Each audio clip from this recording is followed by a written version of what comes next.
off to Caitlin Handler. Hi everybody, thank you so much for being here this afternoon. I'm really excited. I'm Caitlin Handler. I am the Deputy Administrator of the Roslyn Landmark Society. I'm joined here by our co-president, Howard Kroplick, in the back. We are thrilled to welcome Monica Randall. She is a staple on Long Island. She has been providing programs talking about our history in the area for years. There is a lot of enthusiasm for her work and for her talks, and we could not be more excited about partnering with the library here to bring her to you guys today. This March, Women's History Month, we're excited to talk about all of these fabulous women who found themselves, in the thick of it here during the Gilded Age, who lived fabulous lives amongst these streets that we walk along to. And so I'm thrilled to hear what Monica has to say about those who populated this area before us. So that being said, thank you so much for joining us. We look forward to seeing you at future programs, and thank you to Monica. Great, thank you. Thank you. I'm so glad. It's a beautiful day. I was way out east the other day during a blizzard. It took almost 3 hours to get home. It was frightening. So it's Women's History Month, as we all know, and I'm going to be focusing on the very colorful and bizarre ladies of the Gold Coast who were gracious enough to leave their mansions just before they got bulldozed with their fortunes and beautiful, ball gowns and things. But just very briefly, to put it in context, most of these women, they were either married to men like Rockefellers or Commodore Vanderbilt or J.P. Morgan, F.W. Woolworth, 5 and 10 cent stores, Andrew Carnegie, Clarence Mackay, and people of that ilk, all bazillionaires. And they paid a very high price because everyone that I researched, they were beyond miserable. But that said, I think they lived to dress up and go to, fancy dress balls. I can go with that, and wear diamond tiaras and things like that. But they are colorful. So, I look better in the dark, by the way. So let's just kill the lights here. Alrighty, so just a little bit. I know you're all from here and you're familiar with, most of this, but my little sister, I technically, believe it or not, grew up on a farm. We were like Amish. We had chickens running around in the kitchen. Then my mom became a governess, and so we moved here when I was about 8 years old, and quickly learned that this was like some kind of a fantasy. To suddenly see 126 room, castles out there and fox hunting, it was just absolutely bizarre. But by the time we came along, my little sister and I were like 12 and 14, and we made friends with our neighbors because everybody had horses back then. And of course we rode horses from the time we were 3 on a farm anyway. And so the only way to get around on these estates, some of which had 2,000 acres, Marshall Field over in Lloyd Neck is 2,000 acres, it's still there. Harbor Hill right yonder was, I think, 600 or 700 acres. So that was like kind of the average. And then I found out that the entire country of Monaco, where Grace Kelly became a princess, the entire country only had 300 acres, and planting fields is twice the size of that country. That's absolutely so bizarre. So anyway, we would go out after school and just kind of gallop around because you would see these gates along the road. This gate is still there. It's over in Lattingtown. I believe it belongs to, I think, the St. Joseph's Monastery. But the only way was to go along the beach, and then you could get to Welwyn, even though Mrs. Harold Irving Pratt was still living there. She was very sweet. She said, "Oh, you can come by anytime you go swimming in the ocean." Most of the women that had survived and were still in these places with maybe one or two gardeners. They were really lovely. They were just very, very gracious, and they thought we were quaint, prowling around. But eventually we came across places that had been abandoned, since the stock market crash, in 1929, and then, Pearl Harbor, we go into World War II, and all the men, and the average estate out here had 125 men. I mean, there were ladies, chambermaids, and women, and cooks and things. But on average, the bigger estates had, Harbor Hill had 135 men. So once they were all drafted, things were not so good. And so this is what the outside world would see. And eventually word got out. There were a lot of people, anyone who wrote a divorce, that we'd eventually come across them. And, even the police were known to pay visits to these places. So this is our first legendary lady. Her name is Winifred Bird. She married Mr. Bird, who was one of the biggest stockholders of Standard Oil. Her real last name was Kendall. And she was living out west in a shack. Her father was, worked on the railroad tracks. And she, started going to movies. The silent film era had just started. And you'd see all these stars, on the silver screen. Every little town had a, movie theater with a piano. They didn't have the, voice. They weren't speaking just yet. It was, accompanied by piano, and it was silent movie with little credits. And the movies were very, very silly. But she saw this, and she did not want to spend the rest of her life living in a shack where her, dad, worked on the railroad. So she packed what little clothes she had, threw them in a pillowcase, and got on a train and came to New York. And she was one of the lucky ones, because she's walking down, the street around Broadway, and she was discovered by, what's his name? Ziegfeld, Flo Ziegfeld, who built the Ziegfeld Theater and had, the first kick lines, not quite like the Rockettes, which is a whole other kettle of fish, but he did have, women, maybe 6 or so, all kicking up in sync. And he liked Winifred. She was very tall, had a charming way about her, kind of pretty. And he taught her how to walk and present herself and carry herself with these enormous, headdresses.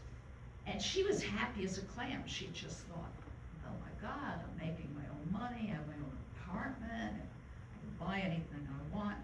And one night, as she was performing, she was dancing, and Wallace C. Bird, who I had never really heard of, he was one of those very, very wealthy men, behind the scenes kind of thing, but I think he was one of the largest shareholders in Standard Oil.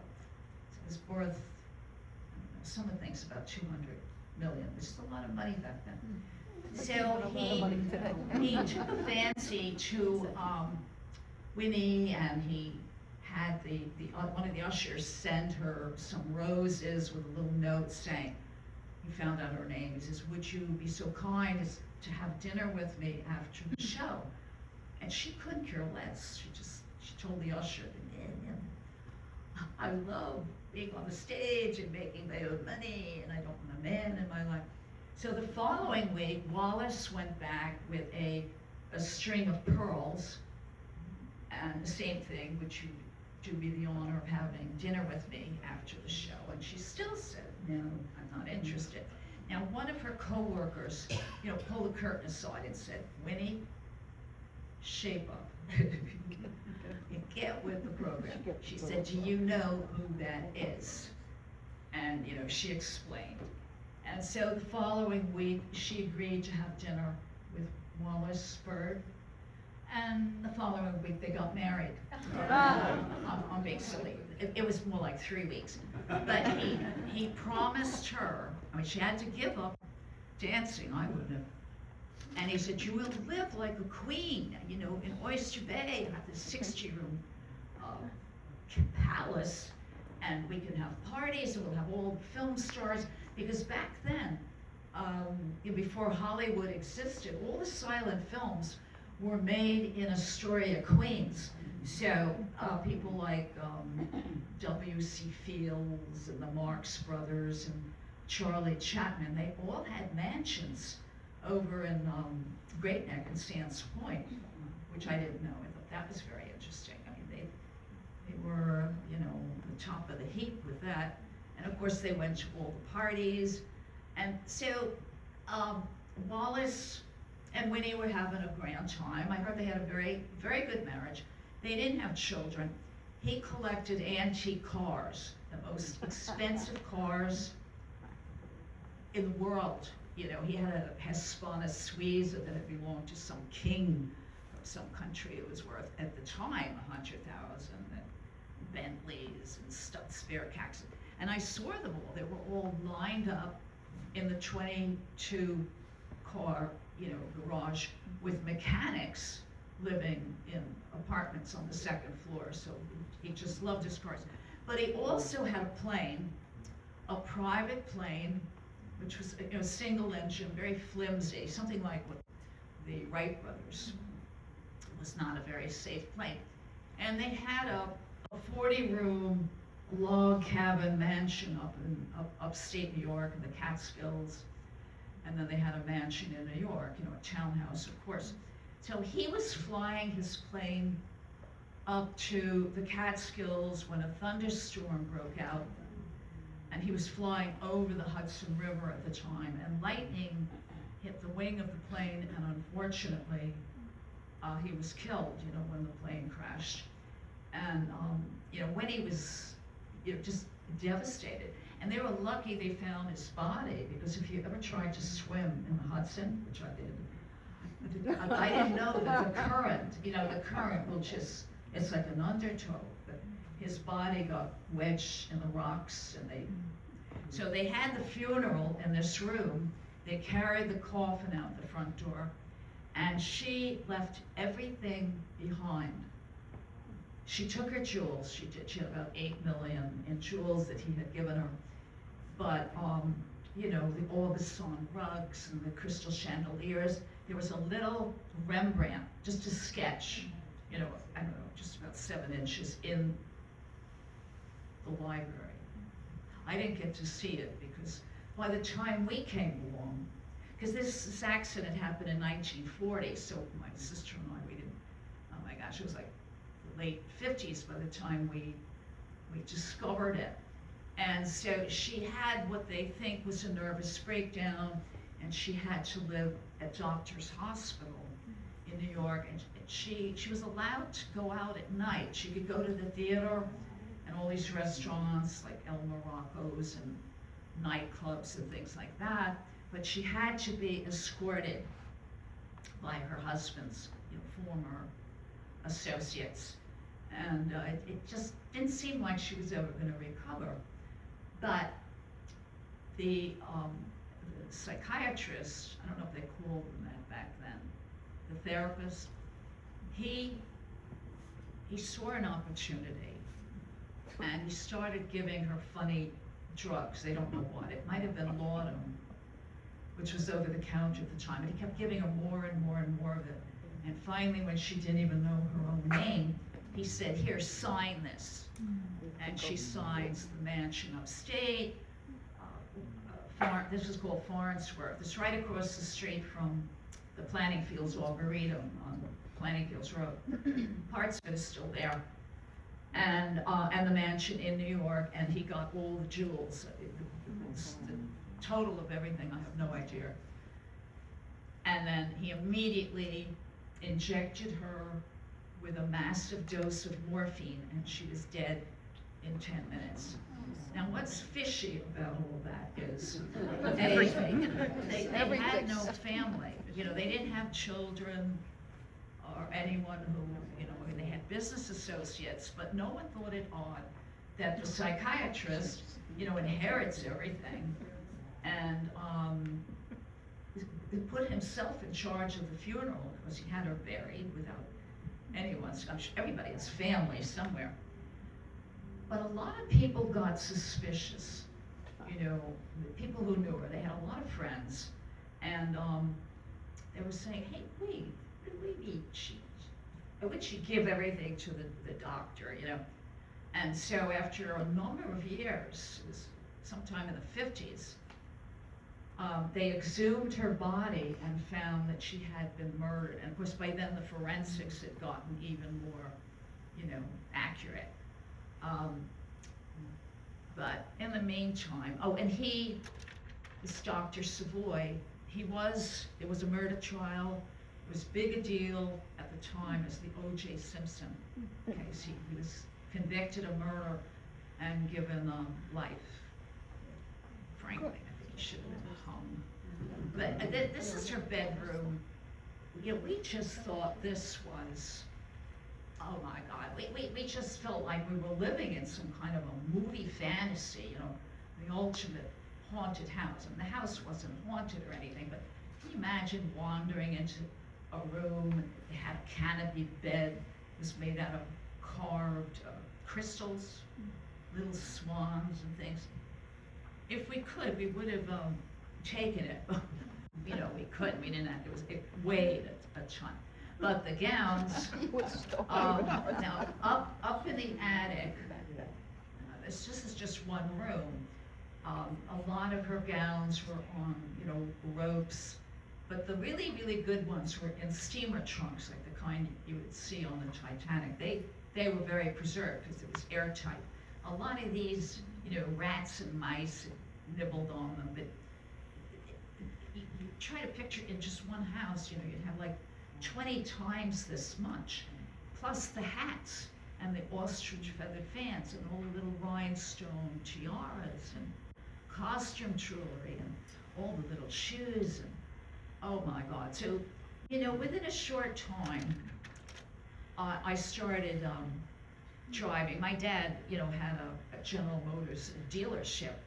He sold them, and he gave me a white Buick, 1962 white Buick electric convertible. And I jokingly, because my dad did not know what we were doing, he did not know that by day we were cat burglars. And I jokingly said, Dad, that's the wrong color. You know, because you stand out, it should have been, you know, the muted tones or the green. He never figured out what we were up to. But had we not done what we did, this is what happened to Farnsworth in Oyster Bay. Now, parts of it are still there. Now, you multiply this scene by almost 500, and this includes Harbor Hill, which went down in 1942. You know, I never got to see it because it was, you know, kind of before my time. But in the 50s, a lot of them were still around. You know, Beacon Towers and Pembroke. I have another show that just deals with the architecture in Manchester. And I'm trying to stay focused on the ladies. So here you have, you probably recognize her. This is Mrs.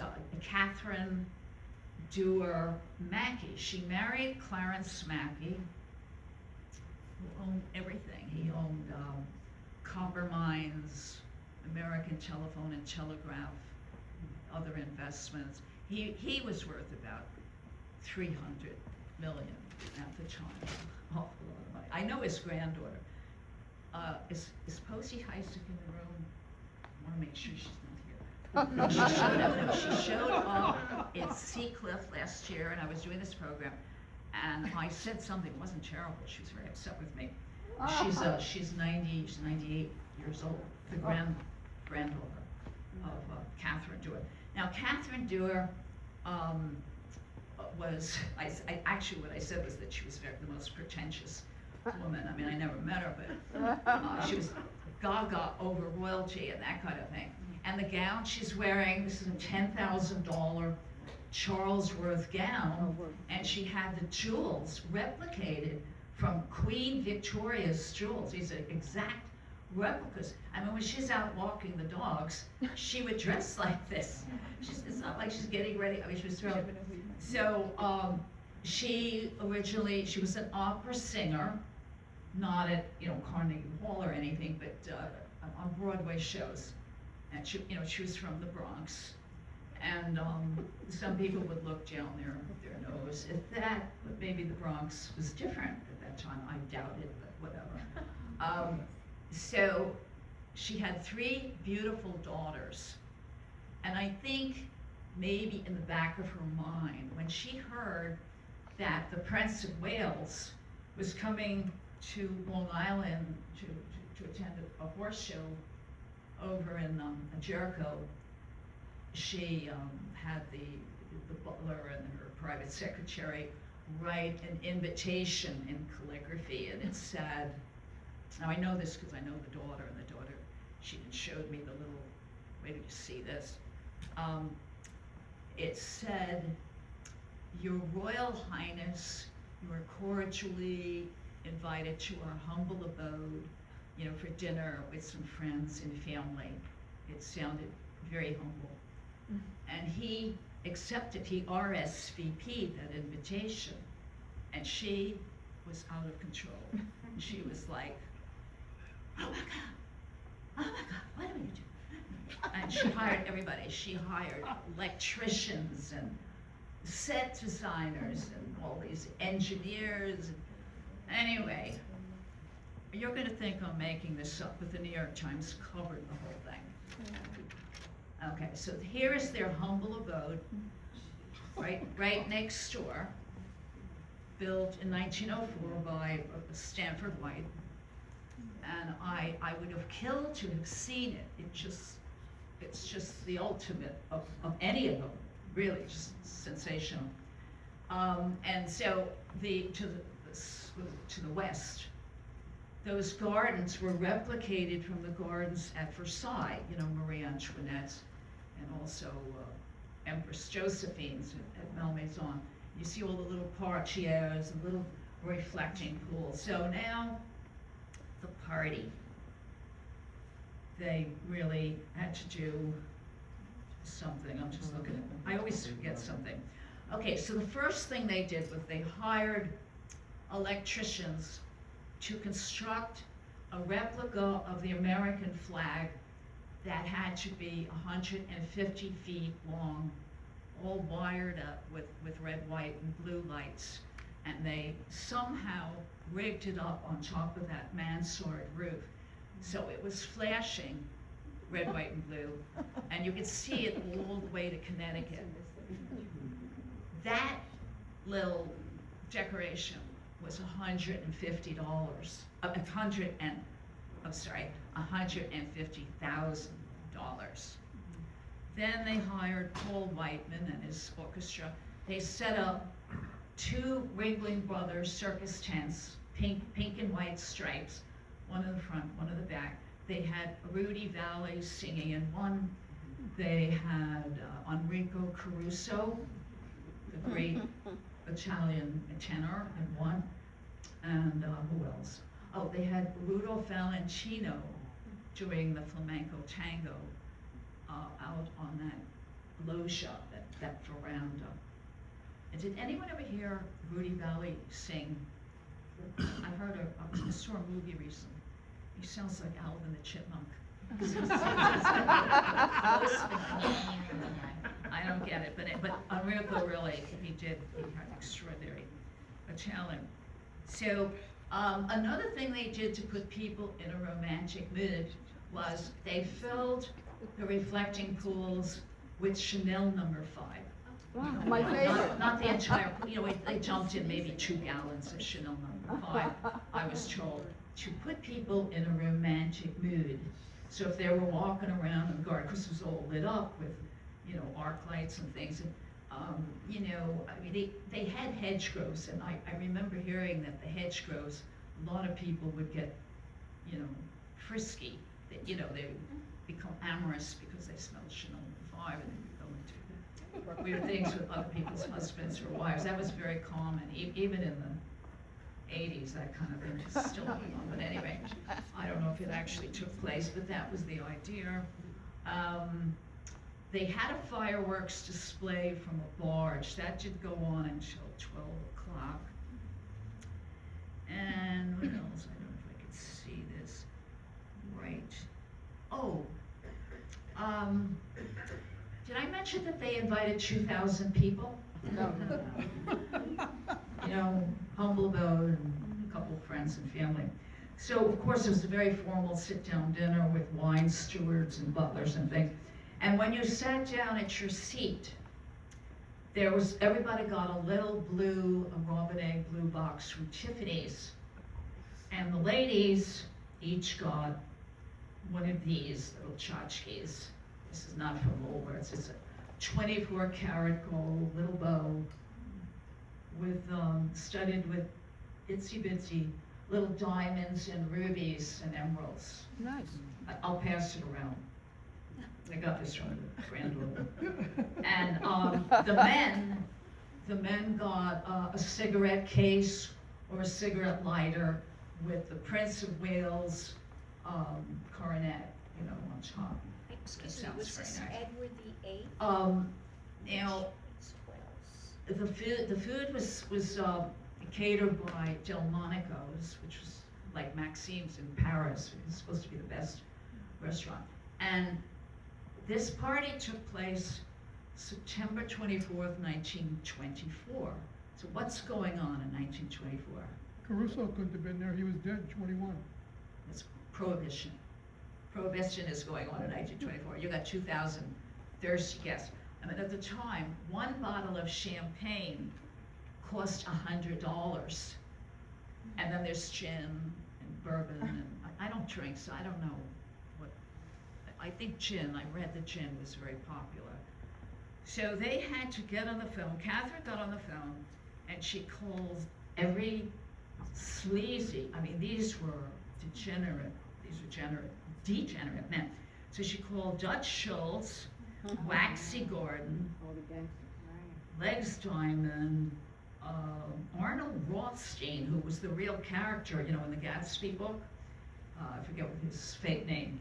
By the way, everything in Gatsby's book was all true. They were all real people. I looked them up. There was a Jay Gatsby. Everything that they said. I'm missing one. What do we have? Let's see. Arnold Rothstein. Oh, Meyer Lansky. And these men hated each other because they would kill to have this job, but they couldn't provide the alcohol for this many people. So all night long, Clarence would send the mule team down to the dock, because their yacht was parked. It was so big, it was parked out in Long Island Sound, and you had to take a launch, you know, to get to it. So the liquor bill for that one night was $150,000.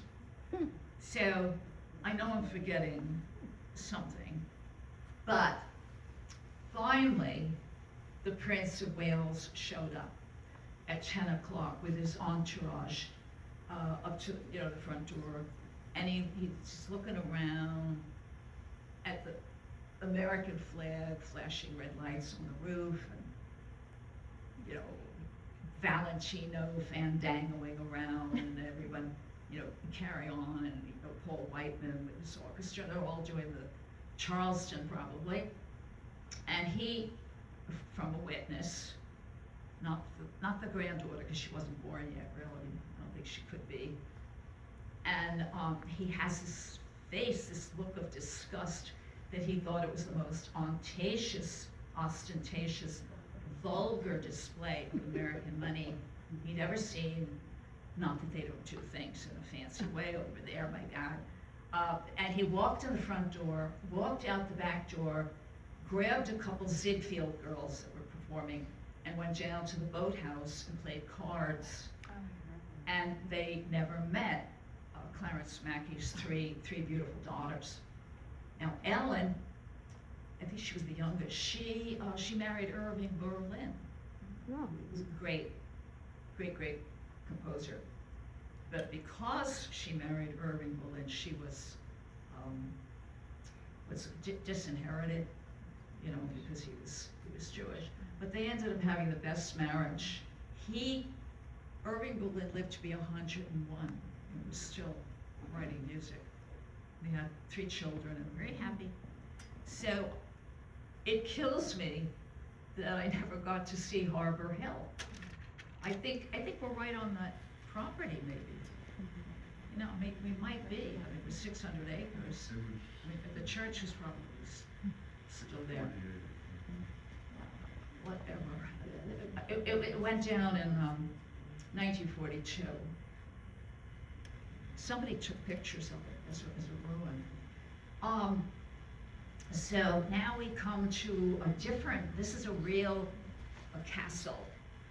And when F. Scott Fitzgerald and Zelda moved to, they moved to Great Necks. But this was over in Sands Point. This was called, Beacon Towers, I believe. And so Fitzgerald, who was writing about, you know, the real Gatsby, whose name was Max Gerlich, that was his real name. And Daisy Buchanan was really Fitzgerald's wife, you know, because she came from a very wealthy family in Alabama. So the whole story was all true.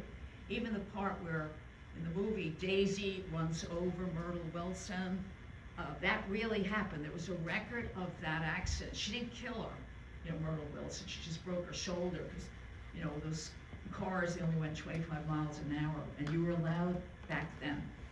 You were allowed to drink and drive, if you can imagine. So you know, Fitzgerald, he's recording life in the 20s and the speakeasies and how crazy wild it was. And he's out there walking his dog one day, and he sees this castle, and he goes, this is going to be J. Gatsby's house. And on page 4 in his book, The Great Gatsby, he describes it exactly, you know, with conical towers and crenellated, you know, balustrades, or whatever you call it. I mean, he absolutely, there's no question that he's talking about this house. But this house was really built by a woman, Alva Vanderbilt, who was, I think, the granddaughter of Commodore Vanderbilt, who started out with shipping lines, and then he was smart enough to start investing in railroads, because that was the way to go. Railroads were taken over, and you can now go from New York eventually to California. It was very amazing. And she was very, very, very spoiled, naturally. And so one day she sent out invitations saying, come in the most expensive costume money will buy. Huh. And I can't figure out, does anyone know what she's dressed as? I don't know if it's Russian or Danish. She's wearing a very tight corset. Well, whatever it is, it cost a fortune, the costume. And then these are some of her other friends. That's Mrs. Stuyvesant Fish, who's best remembered for hosting a birthday party for her Shih Tzu, and she bought her dog a $400,000 diamond collar. Nice. Meanwhile, children were, you know, starving down in the Bowery. That had, if you've seen some of those photographs, you know, in the ghettos. And that's Stanford White. He's the 4th one up there. He looks like a walrus. He's got a mustache. He's the 4th over, you know, almost in the middle. Brilliant, brilliant, brilliant architect. And I never really believed the story about William Nesbitt. I don't know, because I heard he was a very elegant, talented, serious, and gracious man. So I don't know. I never met him. But now this is Alice. This was a cousin of Alva. She won the prize because her gown, designed by Charles Worth, this gown cost something insane. Like $1 million, no, $20,000, because it was all diamonds and pearls embroidered on 14-karat gold silk. Now, had I seen this lying around looking woebegone and abandoned, I would definitely have absconded with it. But it was owned by the Vanderbilts, and it survived. It's in the Museum of the City of New York, you know, somewhere in the 90s. Yes, indeed, most definitely would run off with this dress. But thank God, it's preserved and doing well. Now, how many of you were alive on Halloween night, 1955? You're all too young. I was, Okay. Well, where was it? Where, right? You don't know from the 40s. I remember I was 12 years old when this happened. Well, this is not what's considered a mansion. This is a playhouse, really.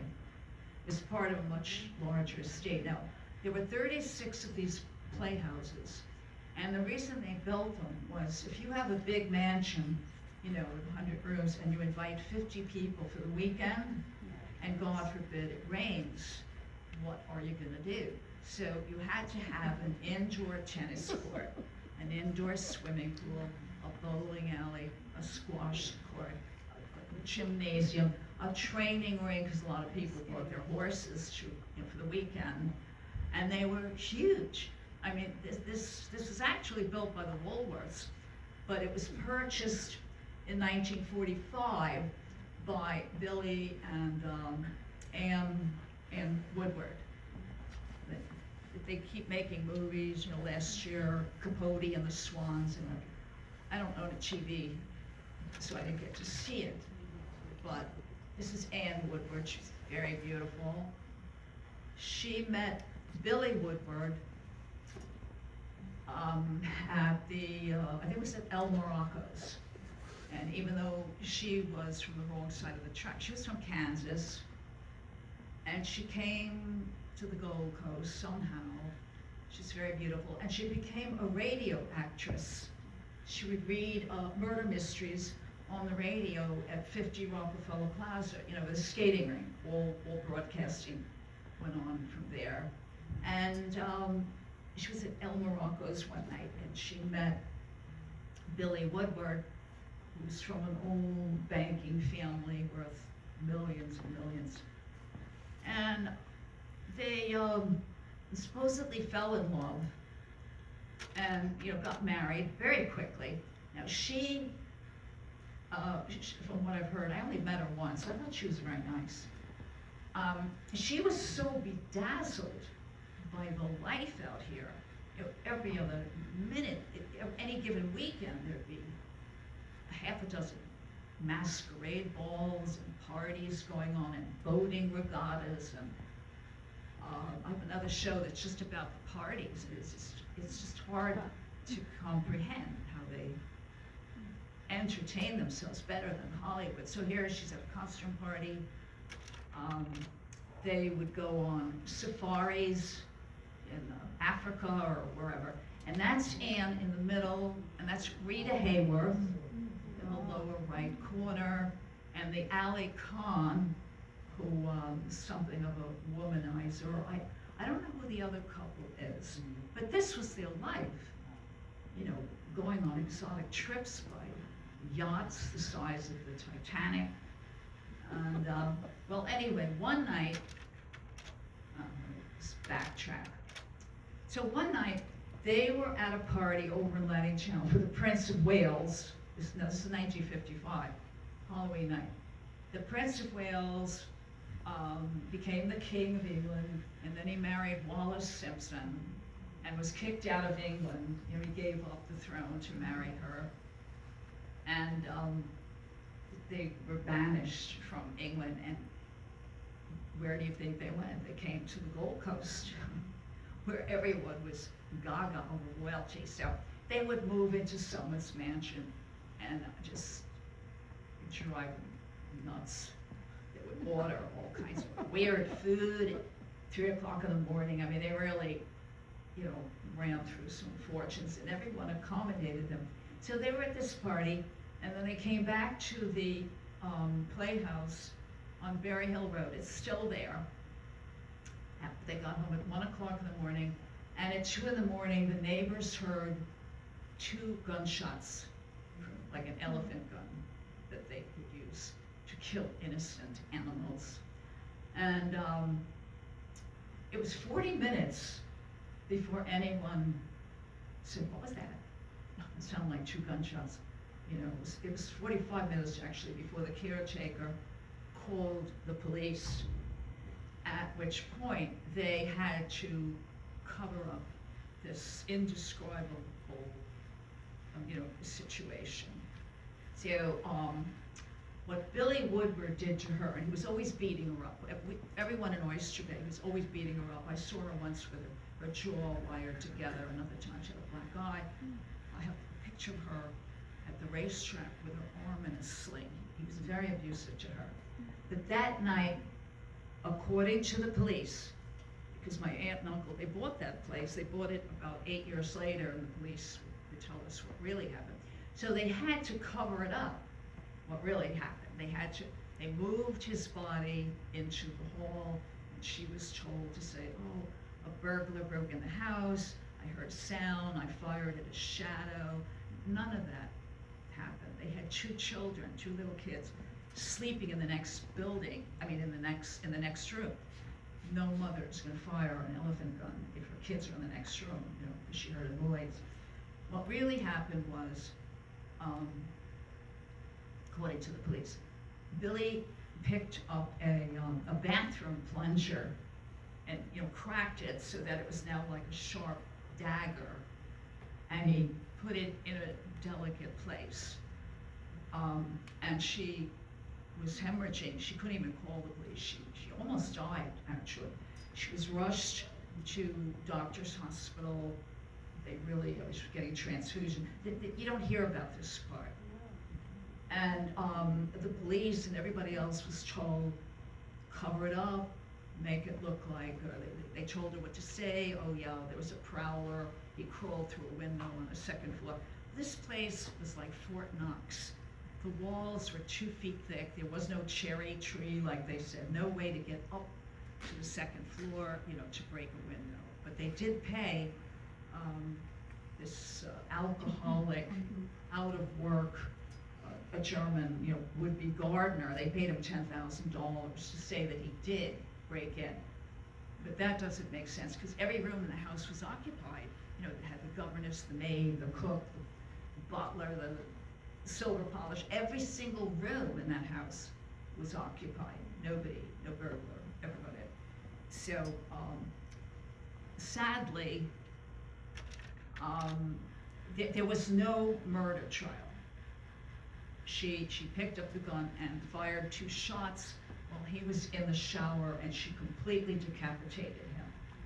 And I don't blame her, really. I mean, I have the pictures. The police showed us. Oh my God, the big gory.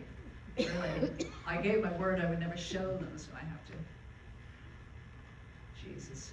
But anyway, so she went on with her life. You know, a lot of the society folks felt, I don't know, that she didn't have the right to do that, or how dare she kill one of their own. But you know, she lived on, and she kept the apartment or the townhouse. It was a mansion, really, in New York. And the 2 little boys knew, you know, they knew what happened. It was horrible. So years later, the 70s, she met Truman Capote at some, I don't know, party. It could have been might have been a cruise, I'm not really sure. I've met him a couple times, and I could not stand him. He was just a weaselly little awful person. But he had a way of charming people, you know, like Cece Guest and Babe Paley, and, you know, all the society ladies. And they would share their troubles with their husbands cheating on them. And he wrote a book. He had the audacity, wrote a book called Answered Prayers. And he took what Anne Woodward told him. She might have been lonely, she might have been drinking. She told him what happened. And he wrote about it in this book, but he never mentioned what Billy Woodward did to her. He just made it sound like she, for no reason, picked up the gun. And then the night before it was going to be published, it was going to be excerpted in Esquire magazine, he had a copy messengered to her apartment in the city, and she opened it and read it and immediately committed suicide. And just that part was in one of the movies. I can't remember the title. I have it. It was on DVD. It was an older movie.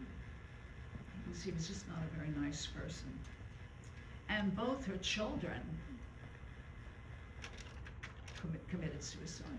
Not at the same time. The youngest one, Jimmy, jumped out of the 17th floor of their apartment. And then the other one, I think about 10 years ago, I'm not sure how he died. Okay, so this is a completely different house. This is Winfield, the Woolworth Mansion. It looks like this. It's over in Glencoe.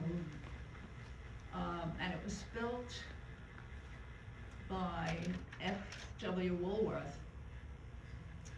And his daughter, Barbara Hutton, excuse me, this was his granddaughter. Barbara Hutton was his granddaughter. His middle daughter, Edna Woolworth Hutton, who felt her husband was cheating on her, committed suicide in the bedroom when Barbara Hutton was only 4 years old, and she runs into the bedroom and she sees her mother dead from strychnine, poisoning, and she just had a tragic, horrible life. She was raised by governesses and servants who didn't even speak English half the time, so she became obsessed with jewels. This seemed to bring her comfort. I heard she would wear as many as like a dozen diamond bracelets on her arm. And then she went off to Europe when she, I think, 17 years old, and proceeded to marry every fake, phony prince, count, baron, duke. None of them were real. She married Prince Midiverni. There's no such thing. There was no such country as Midiverni.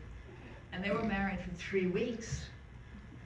And I don't know, did I mention that when she became of age, was that when you're 21, you become of age, I think, somewhere like that. She inherited $85 million from her grandfather, Woolworth. I mean, you would think that would tide her over just a bit. She wasn't very old when she died. She was like 62. She was penniless. She had no money to pay the hotel bill at the Beverly Hills Hotel. She had been married, I don't know, like 20 times or something. She even married Cary Grant. Then she was married to a duke and then a baron. She was married to Cary Grant. And then this character named Porfirio Riverusa, who was also married to Doris Duke. And Doris, they were good friends, Doris Duke and Barbara. She said, oh, you have to try him on. He's the world's greatest lover. So she married him because she's Catholic. She would not sleep with someone. I mean, I respect her for that. So 3 weeks later, she called Doris and said, are you kidding? She said, this is too much loving for me. So she divorced him. And she had to pay him $3 million. Meanwhile, I noticed a very crazy pattern. I did not set out to find this, but I'm up all night reading. 7 people, mostly men, connected with the Woolworth family ended up being decapitated. Porfirio Riverusa, I was actually in Paris in 1965. I was doing modeling at the time. And I remember hearing all the police sirens, and I didn't know who River Russo was. But he was driving, you know, the marriage settlement, he was driving her Rolls Royce convertible at 100 miles an hour, and he hit a lamppost and he got decapitated. And then another one, Prince Midverny, the first one, he was in Tangiers, again with one of her cars, hit something, got decapitated. I mean, this goes on, and it's all recorded. You know, you really do wonder. And even Billy Woodward, I should have mentioned at the beginning, he ended up being decapitated, and that was a Woolworth house. The Playhouse in Oyster Bay was built by Woolworth. Anyway, I could go on and on, but I won't. It's too much. So here she is, being interviewed by, they didn't call them the paparazzi yet at the time, and she's being interviewed by the press, and they're saying, well, why would you divorce Cary Grant? They were married for 3 years, and she was always bossing him around. He was a great actor. He was making millions of dollars in Hollywood. Everybody loved him. He was reliable, he knew his lines, and she said, I'm the money, I'm the breadwinner here, I want you to quit acting. At which point he just walked out, did not want anything from her, and then she, I don't know, she married some other nut after that. So she ends up with nothing. The official cause of death on the death certificate is she basically starved to death. She had no money to buy food. She was living on 20 cans of, well, they didn't have cans back then. It was glass, a Coca-Cola, 20 Coca-Colas. She weighed like 78 pounds, and she literally withered away and died from malnutrition. So it kind of changes your whole attitude about rich folks. So meanwhile, just to change the mood, all these beautiful gowns that my sister and I were saving, you know, having been a model, back in the 60s, and my father was an amateur photographer. We always had a dark room in our house, and I started playing around. God, I just loved doing photography. So I was using infrared film, and this beautiful red, bright red silk opera cape was once worn by what's her name? Winifred Bird. But when you use infrared, the colors reverse. The leaves turn red, and the red turn gold. And it was taken at Rosemary Farm over in Lloyd Neck. It's still there. The ruins are thousands of years old. Fascinating. And this is another gown of Winifred Bird. It was navy blue silk. We found the fan, the shoes, the bugle beaded headband, and the jewels. I mean, we were exhausted. And then with the little garden party dresses, we went to the Woolworth Mansion before a lot of this stuff just fell apart in the background. The trellises have to be maintained. And here we are, this is members of the Gazebo Society, if that sounds familiar. There really was a Gazebo Society, and we did not have orgies, as a certain famous writer implied. I don't know if did anyone ever read Nelson DeMille's book? Which one, the Gold Coast? It's like #1 in the bestseller. The Gold Coast. Yeah, no, it was very funny. I mean, what he did with the mafia guy and the Blue Bloods from Suwannega, that was very clever. But what he did, he'd been following me around. He went to a couple shows I did out in West Islip, and I didn't know who he was. I don't read fiction. He's taking notes, and then he talks about the Gazebo Society. I mean, we've been doing this since we were like kids, dressing up, and we were all artists or writers, and we would talk about our hopes of becoming writers and things. And he, in the book, he implied that we had orgies, and really. He did other things. He had that character. She painted Gold Coast ruins. Remember Susan Sutter? Anyway, his book made, oh God, he sold 60 million copies of that book. And I hadn't read it. And then when I did read it, I almost dropped dead. But anyway, it was different. This is my sister, Gloria. This is a lupine field on the Woodburn property. It was like almost 300 acres. And I called her up and I said, we have a hat that matches the lupines. We had to walk half a mile with all the stuff to get there. It turned out nice. And this is the Moroccan gazebo over at Salutations, where we shot the movie Sabrina with Harrison Ford. That movie did not do very well. And Julia Ormond and Greg Kinnear, I mean, you know, you can't beat Audrey Hepburn and Humphrey Bogart and William Holden that were in the original Sabrina. So anyway, and here we are. I mean, at one point, Jamil, because I tried to sue him for saying all these vulgar things about, I said, this is the Gazebo Society, this is what we do, we dress up, he said, there's no such thing. I said, we have photographs going back to the 60s, we've been doing it since we were kids. You know, I mean, this proves, you know, we did this. All right. Here's another. This is the most beautiful Grecian temple. It's over on the Henry Carnegie Phipps estate. At one time, at the very, very back where you see that space, there was a 60-room marble mansion that looked very much like the Woolworth mansion. And we, you know, when Anne Woodward left the house, she left a couple of her dresses. So this is one of her, I think it's a Maine Boucher gown. And this was hard because you had to walk forever with all the camera equipment. But it's just beautiful, that gazebo. Now, this is our last legendary woman. This, of course, is Zelda Sayers Fitzgerald. She married, you know, F. Scott Fitzgerald, and he was something else. She was a brilliant artist from everything, you know, there's a lot of books that came out. She also wrote a couple of books that were very, very good.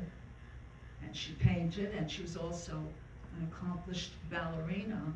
And then a story came out in one magazine where all those stories that he published, like Ladies' Home Journal and The Delineator and I forget the other ones, a lot of popular women's magazines, weren't written by Fitzgerald, they were written by her, but the logic there was if she put her name on it, she'd get paid $16, and because he was a man, and I believe that. He was getting $1,600 for a short story, which wasn't that short. He did, you know, they were very, very long stories. But when you read them, you could tell that a man would not. Onto the Biltmore Clock, that's a woman's story. They made a movie out of it, but whatever. So he drank himself to death, we all know that. And then in 1972, I got a call from David Merrick, who is best known for Broadway shows. And he said he was now going into the movie business, and he was making a movie of The Great Gatsby. And it was going to star Robert Redford. Now, deep down, I knew there were no Gatsby mansions left. They were all gone. But I didn't want to tell him that. So we ran around, him and this whole entourage, and Francis Ford Coppola was doing the screenplay, wonderful guy. You know, he was so successful with The Godfather. And we're running around, they were chartering helicopters, they borrowed Mario Puzo's yacht, which he always kept in Oyster Bay Harbor. And for 3 weeks, we're running around by plane, by limo. Nothing worked. And I was so upset because I really wanted to meet Robert Redford. He was just in Butch Cassidy and the Sundance Kid with Paul Newman. I mean, every woman on the planet would kill. to work in a movie with Robert Redford. And so I failed. And then a year later, in a Billboard magazine, there was a little thing saying David Merrick found the perfect mansion up in Newport, Rhode Island, and it was called Rose Cliff. That was the shot you saw in the last one. So I never threw anything out, and I called David Merrick. He did not remember who it was. I said, Mr. Merrick, I said, I ran around with you for 3 weeks. We couldn't find, perfect Gatsby man. I said, do you think you could give me a little part in your movie? And I said, I have all these flapper gowns, the real thing. And he said, he was very impatient. He said, well, can you do the Charleston? I said, I am the Charleston champion of all men. It was a big fat lie. I went to Arthur Murray, but for 3 weeks I told him I had the gowns. I said, I will loan you like a dozen of the real thing. So some of those dresses are still in our collection, and they really rough them up. It was raining a lot. And the other thing, the reason you kind of know that he was replicating Clarence Mackay's party for the Prince of Wales, because that's Paul Whiteman's orchestra. There's 2 pink and white circus tents, and those torchères were on the veranda at Harbor Hill. So that tells me that F. Scott Fitzgerald and his wife Zelda had to have crashed that party. They were known for that, and God bless them, I'm glad they did. They would. I read somewhere that they would crash 4 or 5 parties a night. Because it wasn't like today. Today you're paying $1,000 a ticket. You cannot crash them. They have, someone checking in to have a ticket and a wristband and a receipt that you paid. It's not easy. But I guess in those days you could get away with it.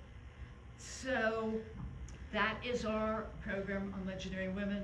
And if you want to see that little Tiffany tchotchke, before I put it away, it's right here.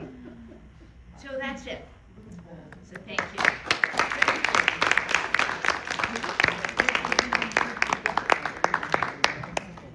Thank you all so much for coming. Thank you, Miss Monica Randall. What an unbelievable opportunity. I just have to fit. This is going to blow up properties any that minute. It is so existed overheated. among this area, and hopefully we'll have Monica back to hear about all kinds of things. It sounds like Howard has I want to thank, on behalf of the Roslyn Landmark Society, Monica, I want to thank you for a very entertaining presentation. And people don't know that Monica was one of the first mansion treasure hunters here on Long Island. I think you're right, but And for over 20 years, I've had this book, oh Lord.